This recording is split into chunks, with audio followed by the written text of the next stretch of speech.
Sean Porter sinabi sa interview na B+ fighter lang si Kit Thurman. Kapag sinabing B+ fighter mga tol, hindi ito yung best fighter. Matatandaan noong 2016, naglaban si Sean Porter versus Kit Thurman. Panalo si Thurman noon via unanimous decision. So kung tinawag ni Porter na B+ fighter si Kit Thurman, ano naman po ang pwedeng itawag natin kay Showtime Porter? May kartada si Porter na 31 wins, 17 KOs, may 4 na talo. Natalo siya kay Kell Brook, natalo kay Kit Thurman, natalo kay Errol Spence at natalo din kay Terence Crawford. Hanggang tuluyan nang nagretiro si Porter. Kung i-rate natin si Porter, ano naman ang ratings niya mga tol? A+, B+, o C+?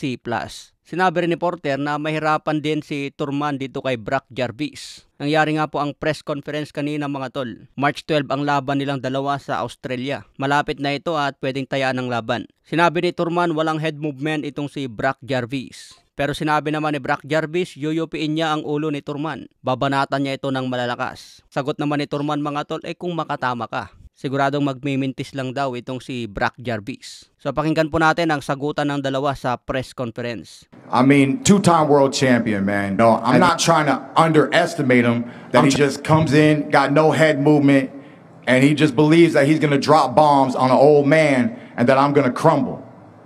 Look, I'm going to drop bombs, I'm not going to miss, and I want to punch a hole in your head. That's all you're going to do is miss. I'm going to punch a hole in your head. All you're going to do is miss. Keith, I'm going to hit you, and I'm going to hurt you. Just remember that. Just know that. I'm going to hit you, I'm going to hurt you. Oh, shake You're it, not the same anymore. Brock, I'm shake it. I'm so scared. I swear. Please, please, don't, please. Put it in the contract. Don't let Brock hurt me. Please, can we do it? Can we do it today? Just don't let Brock hurt the old man, please. That's hilarious. That's hilarious. That's great. I'm serious. I'm coming in to hurt you.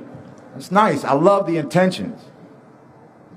But a lot of people have what's called a wrong view in life. They blown your head up. Your trainer left you because you don't know how to listen, Brock. You can't listen to an old man that was training you who was already world champion, and you can't hear the words that this champion is telling you today. You might do great things, but not on Wednesday night.